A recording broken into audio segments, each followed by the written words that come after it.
This is billed as an introduction to PHS,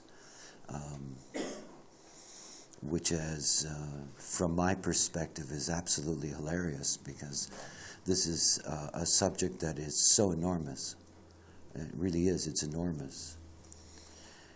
The place actually to begin is simply to begin with the basics in design. Very few people have contact with this knowledge below the level of the line. And again, I have to bring a real caution to anything that you take in these introductions that I'm doing for you, is to really grasp something that what is below the line is where the science of human design truly is. That is, when I say that's where the science is, that's where the verification of human design at its deepest levels really lies.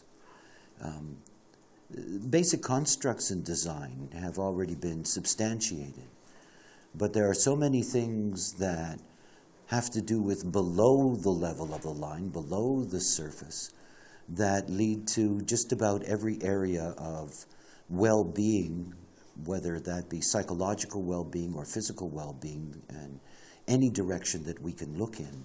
We're looking at we're looking at a brand new matrix that can be applied to this. Think about the surface for a moment. Everything that we deal with in the surface is an illusion, and it is illusion based on what makes us different. And in order for you to be able to function correctly, you have to recognize something. You have to be able to function correctly in the illusion. That's the most important thing. Anything that you're going to look at beyond that level, you have to realize that it is not going to bring you, in that sense, the same kind of gratification than if you simply live out your design in the illusion. So I want you to be very clear that we're looking at something quite different. And what we're looking at is that in the work that I'm doing now in my career as a teacher, I'm teaching about the crystals. I'm not teaching about the being. I'm not particularly interested in the being at this point. There's enough wonderful teachers, many here in Wien, who will do a really nice job about teaching you about surface being. I'm interested in the crystals.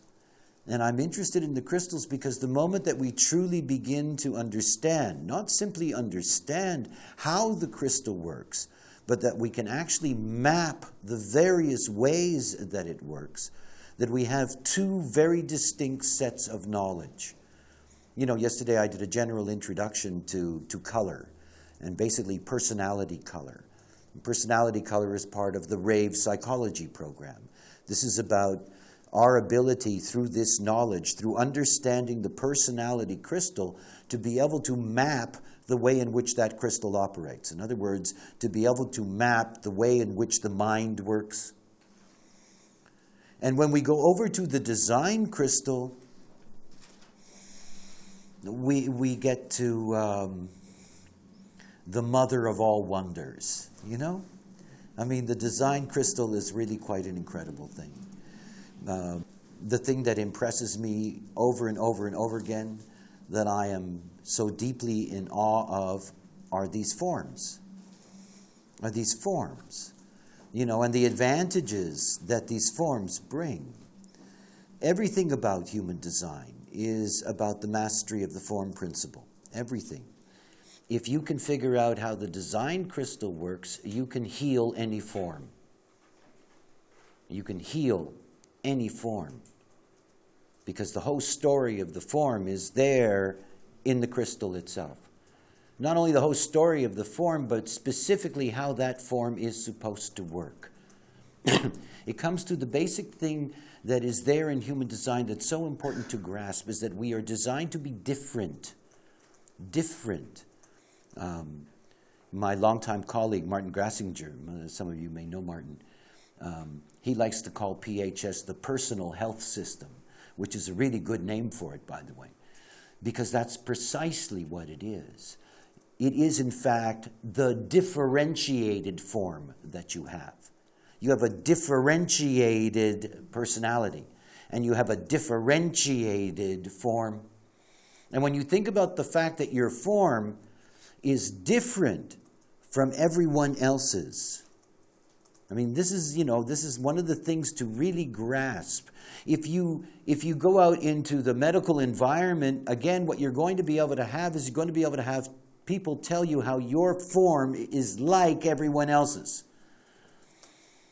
That somehow your liver works like everybody else's. But if my liver worked like everybody else's, I'd be dead already.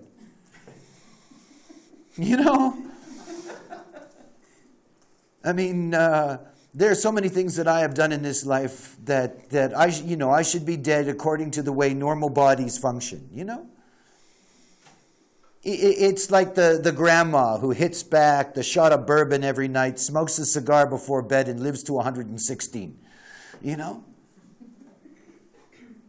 We all have a unique chemistry.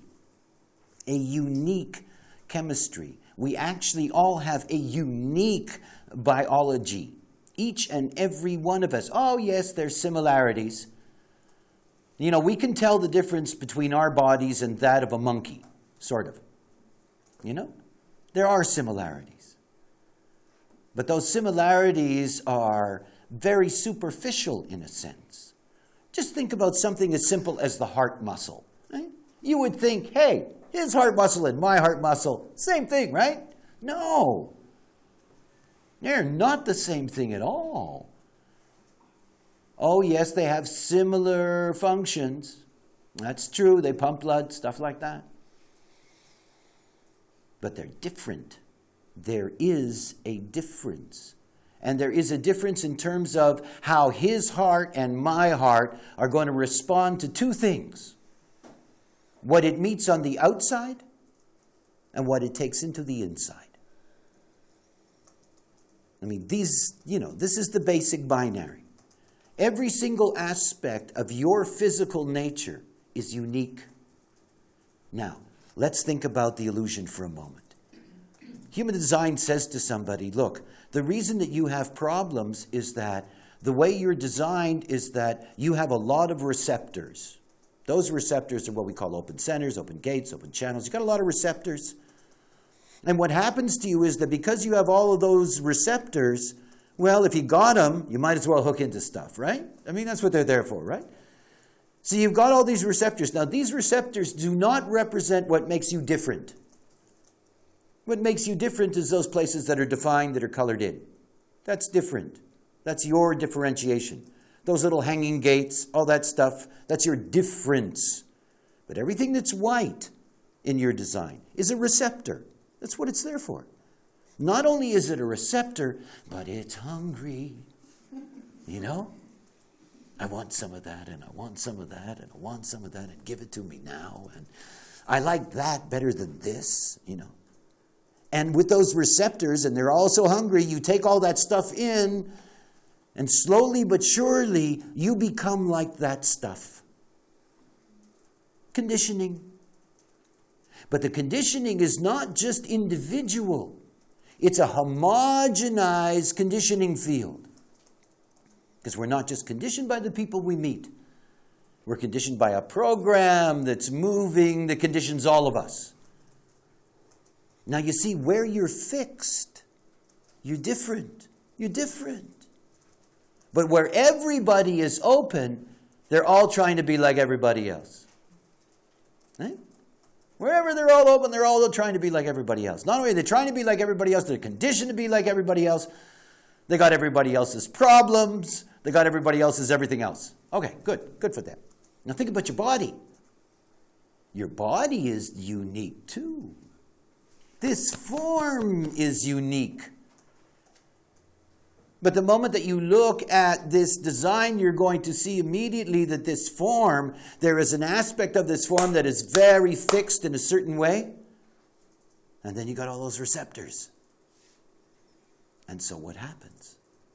The form goes, oh, look at all that stuff. I want that. And so your body becomes a homogenized body.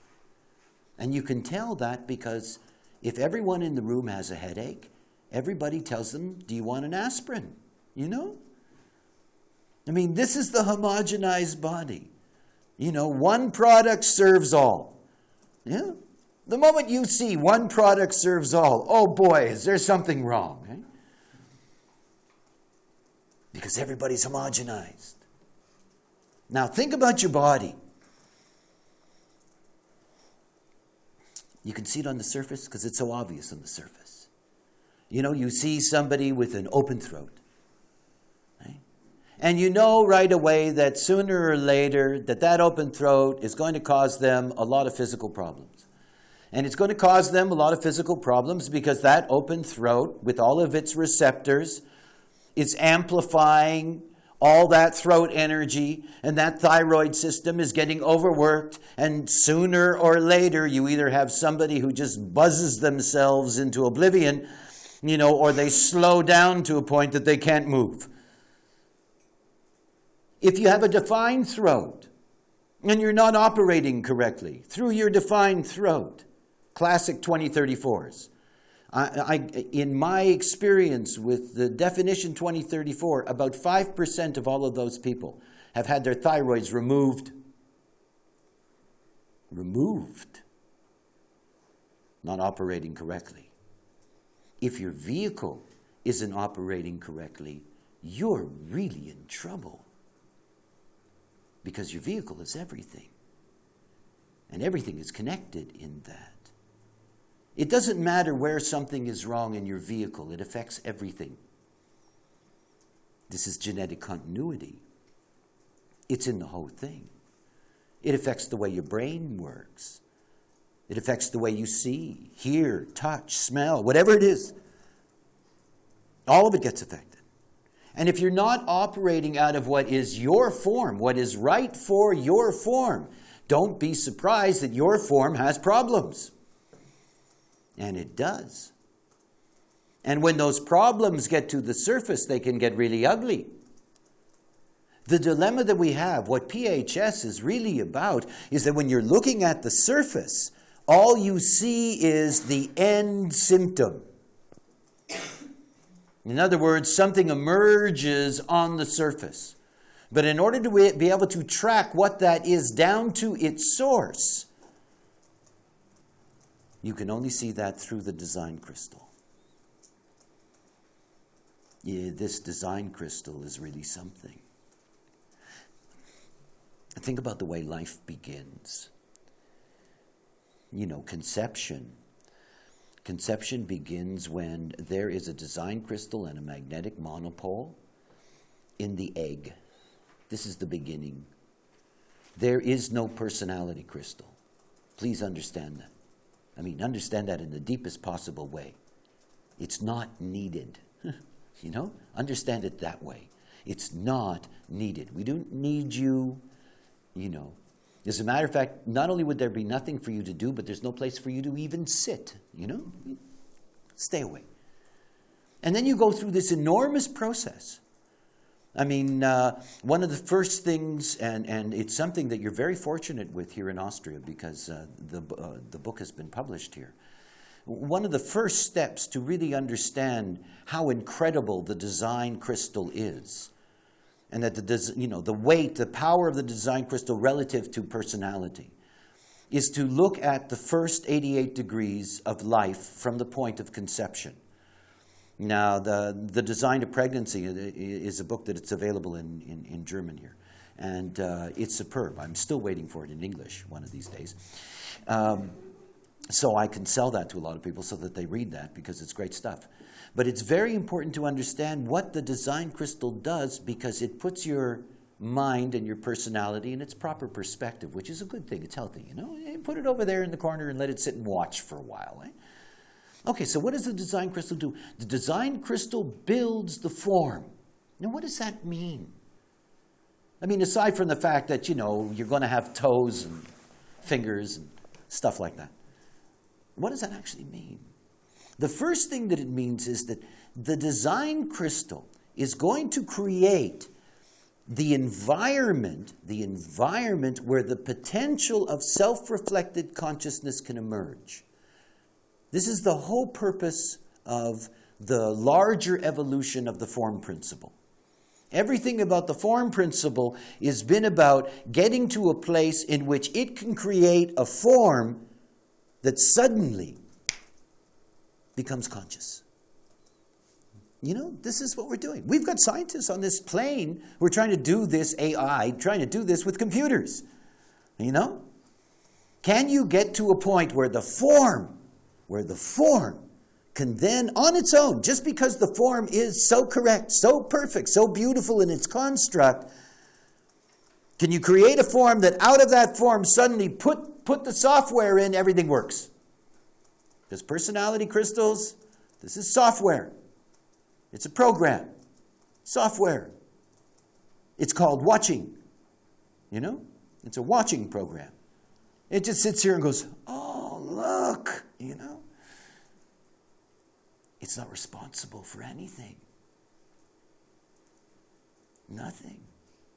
Absolutely nothing. The vehicle is built by the design crystal. And that means the brain is built by the design crystal.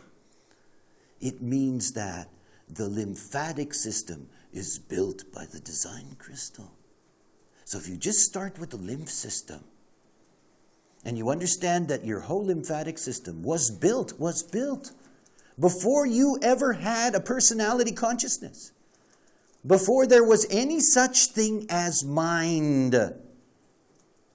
The whole infrastructure for your survival as a bioform, the very basis of your intelligence, this was being constructed by the design crystal. See, the lymphatic system is really incredible. I mean, it's really incredible. Because this is your security system. And it's savage. Right? It's quite something. But everything about being a bioform, in order to be a successful bioform, you have to have this protection system. When you're looking at the lymph system, what you're really looking at is something called the B cell. Oh, B cells, they're wonderful. We have two things, B cells and T cells. You know, if it weren't for B cells and T cells, I wouldn't be here talking to you. But the amazing thing is the B cells, because the B cells, what their job is, they're on guard everywhere inside your body. Hey? Lots of them, binoculars, you know. And they're waiting for anything they don't know to enter into your body. You know, some floating virus, bacteria, whatever the case may be. And those B cells, hey, there's something here. You know, they go over, they check it out, they look at it. What's amazing is that they catalog everything they meet. I mean, they catalog it. They store it in a memory system. I know this one. So if the B cell knows it, it's cool. You know, you can stay, go for a ride, whatever. But if the B cell doesn't know what it is, it calls the T cells. I always love it when human beings want to have peace. And then I think about T cells. And I realize there will never be peace. You know? I mean, T cells are the meanest, nastiest things you can possibly imagine. They're actually produced in the heart center, in the 26th gate. Out of the thymus, T cells, T cells. Oh, they bitch. They eat things alive. I mean, they don't shoot them, you know. I mean, they eat them alive. You know, so the B cell says, trouble over here. You know, T cell comes, eats them alive. Okay. Now, all of that was constructed before we had a mind. All of that was constructed before the personality crystal ever entered into the vehicle. Now, you have to understand something about that B cell and T cell. Is that what you're looking at is at a chemical level. You are looking at the roots of intelligence. If it weren't for that level there, ultimately, these minds would not be able to display in any way that intelligence. And the very intelligence that we have at this deepest mechanical level is an intelligence rooted on recognizing the other and codifying the other. The entire measurement system of the way in which the mind operates, all of that is rooted in basic chemistry that was built in the vehicle before the vehicle had a personality.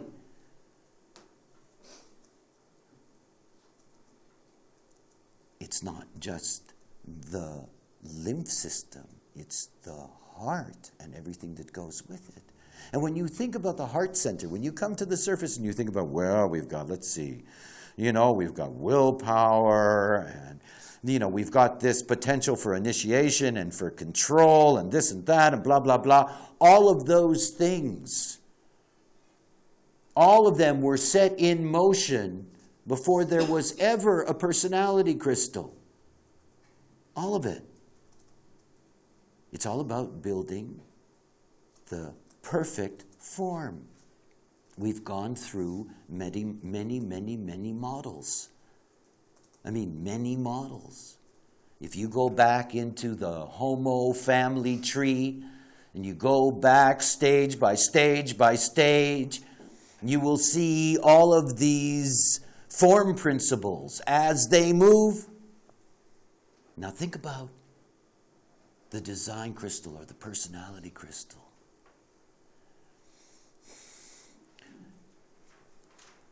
The personality is going to be limited by what the design crystal provides. I had a joke for years. I loved it. I used to say to people, what's the difference between a man and a dog? And they'd wait for the answer. And I'd say, well, a man isn't a dog. And they'd look at me. The hell is he talking about?